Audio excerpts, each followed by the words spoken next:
On Wednesday, July 20th of 1955, a young man named Tant King was driving a tractor and mowing a field of alfalfa for George Wayne Dozier off of Parksville Road in Edison, Georgia. As he mowed, he saw something that appeared to be a child in gray come walking out of the woods that bordered the field. Tant observed the thing for 25 minutes in terror, as he assumed it was a ghost or a spirit. Within that 25 minutes, he observed it very well. He described it as, quote, a hairy gray little man without clothes. Tant, refusing to leave his job, watched it like a hawk, with intense anxiety and fear as it walked along the fence. Eventually, it turned and wandered back into the woods from whence it came. Mr. Dozier showed up late in the afternoon to pick up Tant, and that was when Tant, in a very alarmed state, told him what he had seen.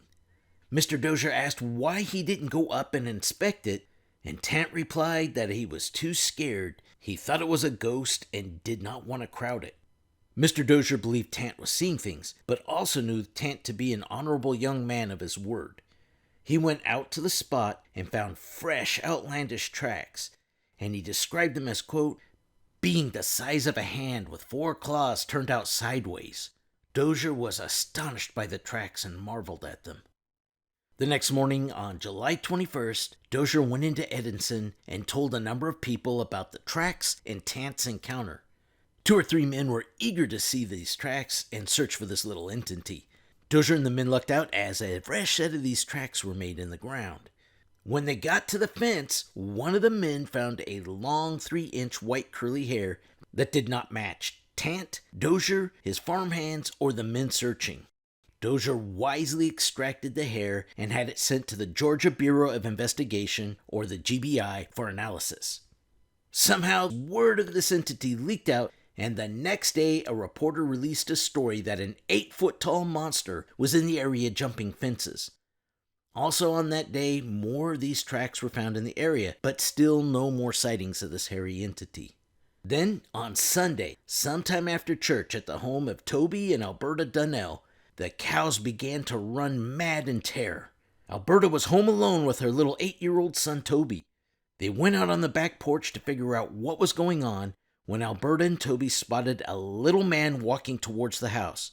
She and Toby fled indoors and watched the entity. Alberta said, quote, we seen this thing walking up this way, and she described it in her words as shaggy, 4 feet high, and mole-colored. It slowly approached the house and then stepped behind a tree. Mrs. Dunnell and Toby kept their eye on this thing till others made it home. Then they went out to the tree and checked it, but it wasn't there. It was gone.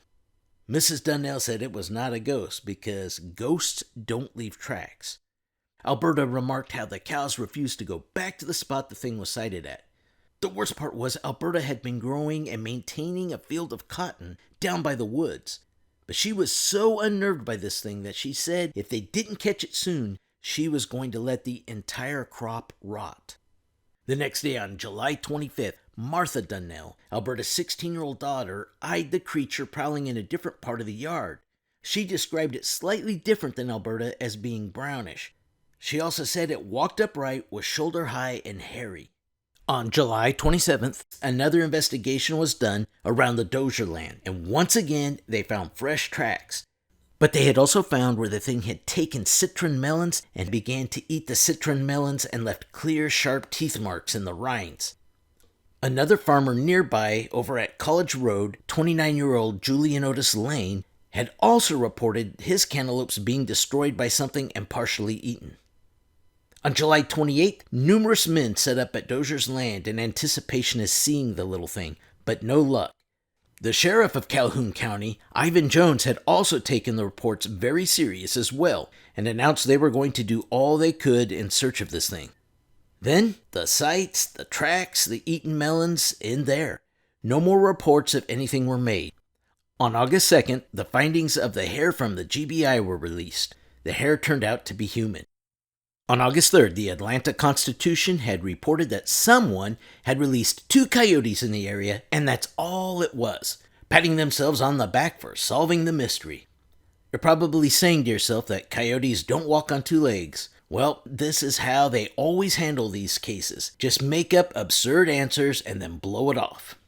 Oh, and if you think these little things may have been sweet little creatures, well, you couldn't be more wrong.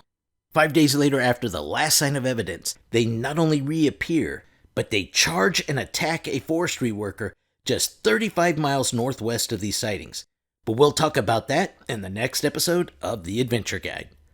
Alright guys, that's going to do it for this episode.